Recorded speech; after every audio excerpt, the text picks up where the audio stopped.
There is a saying that what's in the dark eventually comes to the light. And as true as that may be, this place is a little different. These stories, all these stories that you've come across, I feel they are only part of something bigger. And whether or not you find it, that's not my damn problem.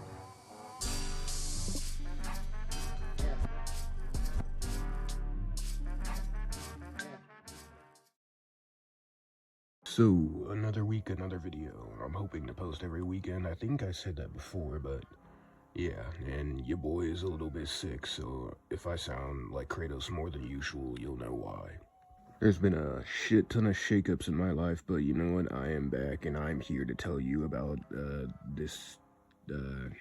No, I still haven't come up with a title for this piece of shit. So, continuing from last time, I have begun my journey learning about Godot via having 5 different tabs open on YouTube on each individual and different videos while I play games in the background, while they play in the background, so I can hopefully subconsciously learn. That's not actually how I did it, but I mean, it'd be fun if that's really how it worked, but it isn't. You actually have to focus, which is something not many people are good at nowadays. So in order to really do the concept, I had to make a few animations for each individual attack direction. So up, I had to make a attack up animation, attack right animation, down, left, you get the picture. So I had made all those animations and then implemented them into Godot so that I'd be able to press a button and the animation would play, depending on, you know, which direction that button is. For example, I'm using the arrow key, so if I press the up arrow, right arrow, down arrow, left arrow, you get it. I also tried adding a backstep animation, but I mean, these are just like temporary animations like that I'm hoping to flesh out later down the line, but I mean, it's...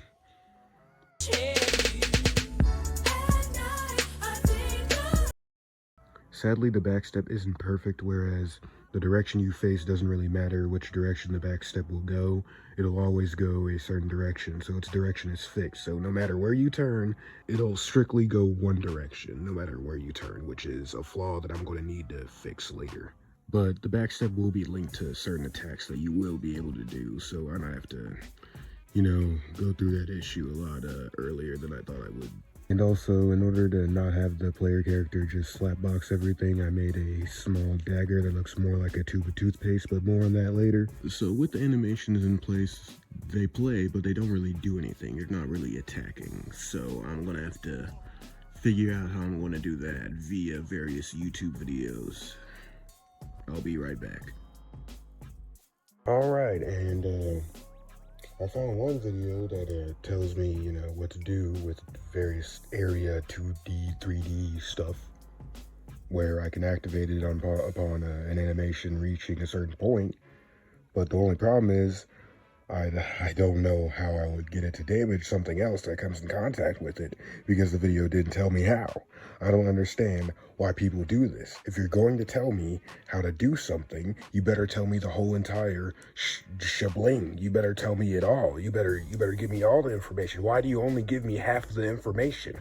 I understand that I can like activate areas through an animation. Tell me how I can make that area damage something else. Tell me. So after doing some research, I eventually figured it out. I did like an hour and 30 minutes worth of research trying to figure out how this stuff works.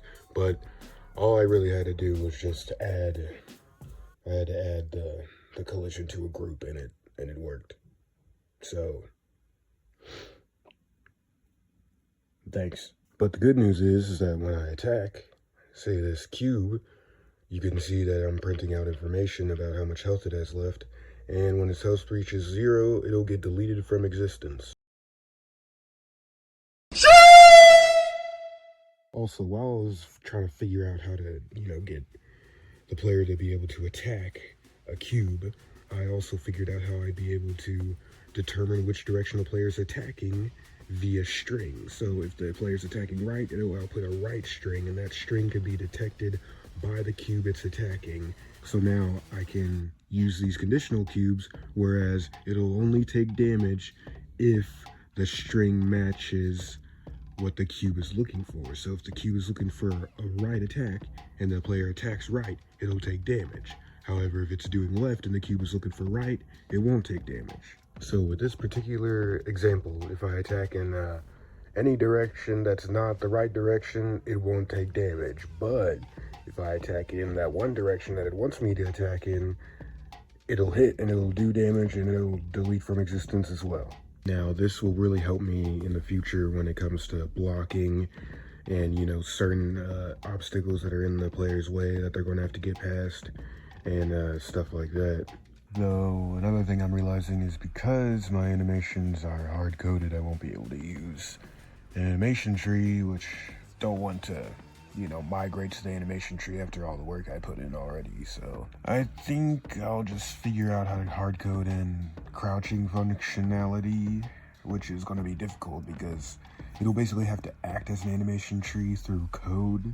So I'm probably going to need a lot of booleans. I mean, it shouldn't be that bad. Also, right now, the game kind of looks like every coke addict's dream, so I think I might add some color too. We'll see. 2 hours later. Okay, so after adding another if statement to the thousands already in existence in my code, which in reality makes Yandere Simulator look well organized, but anywho, it works, and I can crouch and cancel crouching whenever I want. Now all that's left is to add 60 more if statements so that I can actually move while crouching and shrink the player's collision. So, after some hard work, we are now able to crouch under, so now after some hard work, we are now able to go under, and when we stand back up, it will, okay, final try. If I crouch and go under and stand, it can't. You know, maybe I'll just work on this another time. I know this was a bit of a short one, shorter than the last one at least, but the last one there was a lot to cover. I wanted to go over, you know, my entire vision that I have and sell it to you. So maybe some of 50 of you can buy it because the video only got 50 views, which is a lot more than, you know, my other videos have gotten, but still. I need to be more consistent, and that's what I'm going to work on for this game, is trying to be consistent with marketing and shit. But that just about does it for this week's progress. Yes, I know it wasn't much, but again, I've been super busy, and this week has been, like, extremely chaotic as well, and I'm kind of surprised I'm even alive at the moment. But next time, we will be looking to flesh out the movement and get backstepping, crouching, and attacking working properly. So whenever you crouch under the cube thing, it won't, you know, begin bouncing you up and down. But donate to the cause, follow my socials, and subscribe. Please subscribe. I need to get to 100.